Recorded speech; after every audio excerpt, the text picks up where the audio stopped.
Well, here we go again. We now honor the all-time leading breeder of AQHA performance horses, Miss Carol Rose.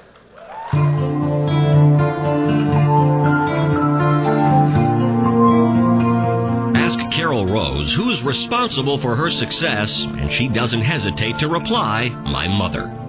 Carol's mother, Elizabeth, grew up riding ponies and always had a love of horses.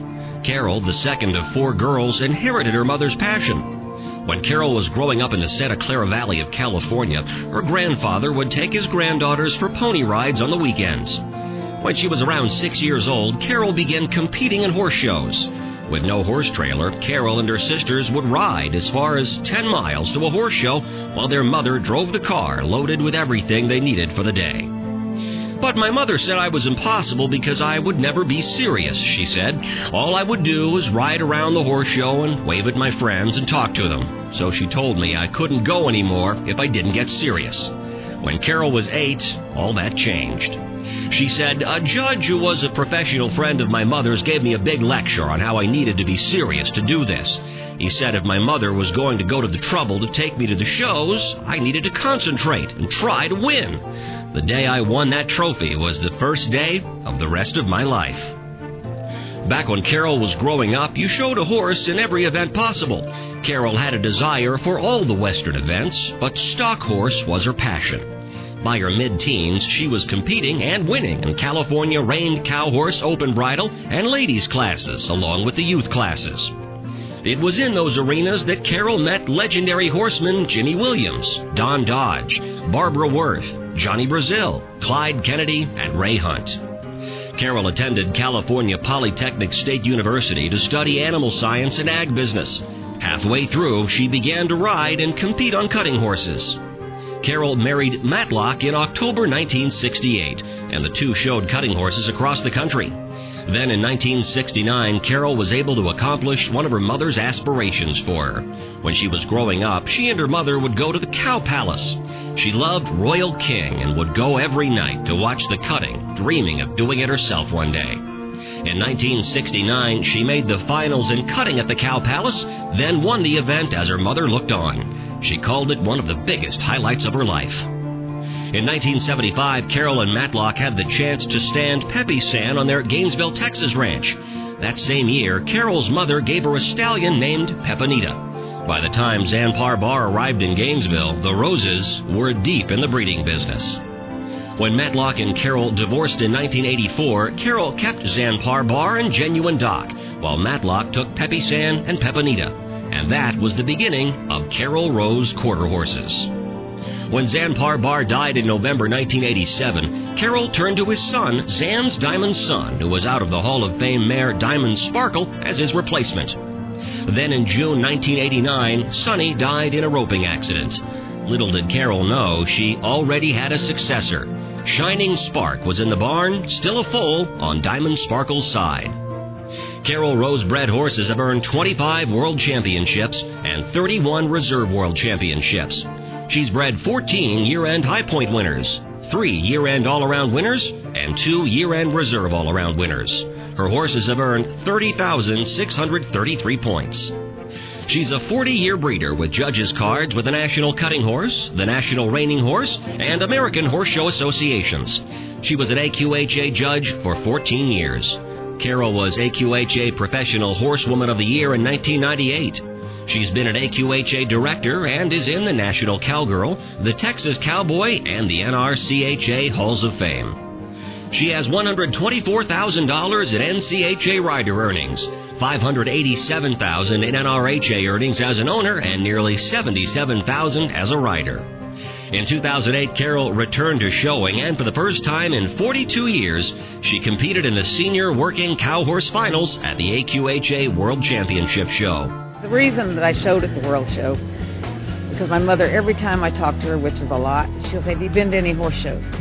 And I'll say, yes, Mother, I've been to lots of shows. She said, do you ever show? And I said, no, I'm too old. I told you that. I don't ride anymore. And she said, you're not too old, and you can ride. And so this has gone on for years. So I didn't have anybody to show. I entered my mare at the World Show. She was qualified, but I really didn't have a rider selected. So I decided, okay, I was with my mother in the middle of October, and I said, okay, Mother, I'll make you a deal. I'll show at the World Show if you'll come and watch if I make the finals.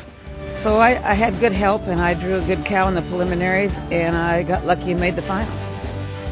And so I called Mother the next morning, and I said, Mother, okay, get ready to go to Oklahoma. And she said, oh, I can't. My mother will be 98 years old in March. I said, yes, you can. This is the other half of the bet. So long story short, some friends of hers brought her, and she came, and she loved it. Carol says, I have lots of times when I wonder if I can go on, but I think about my mother saying there's no such word as can't, and I just keep on trucking. I want the whole world to know if it wasn't for Mother, I wouldn't be where I am today. She has been my inspiration the whole way.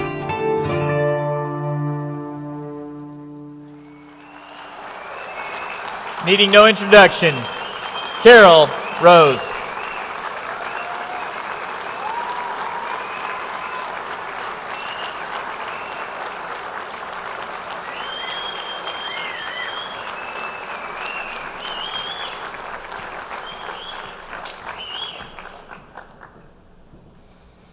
Thank you very much. You know, my mother was planning on being here tonight, but as I said before, she was unable to come. She's fine. She just had a really bad cold, and the doctors just wouldn't let her come, but we miss her horribly not being here. But in a moment, I will make some very special introductions.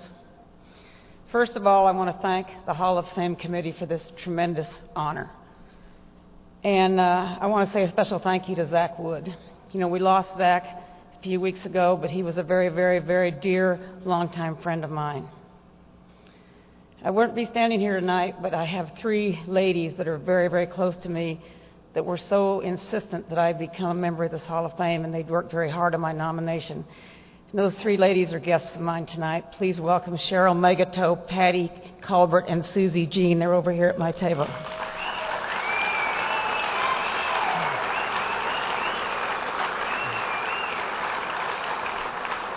Those ladies are very, very dear to me, and I'm so proud because they've been such inspiration because they just keep me going. They keep me trucking. They won't even let me think about retirement. I also would be amiss if I don't recognize all of you at the AQHA. I've been in this business for a long, long time, longer than I even care to think, and I have made wonderful relationships throughout the entire AQHA for many years. I want to thank the past and current executive committees. I want to definitely thank Bill Brewer and Don Treadway, both very dear friends of mine, have done so much for all of us.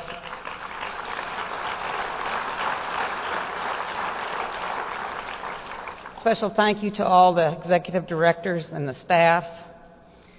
And there's one more member, one more person, one more family that used to be with the AQHA family that have done so much for me, and thank you for the belief in me. And I've got to thank Cam and Lisa and Hayden Foreman.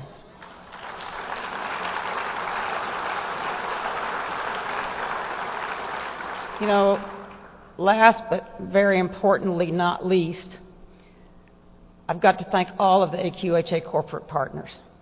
We have heard for the last 2 days what the partners have done for us, AQHA members, what they continue to do. And in my other job, I have a lot of relationships with many of these corporate partners, and for the whole 300,000+ members of the AQHA, I want to say thank you for providing these events, for even providing for me to be here tonight. And Alan, we are so glad you're back.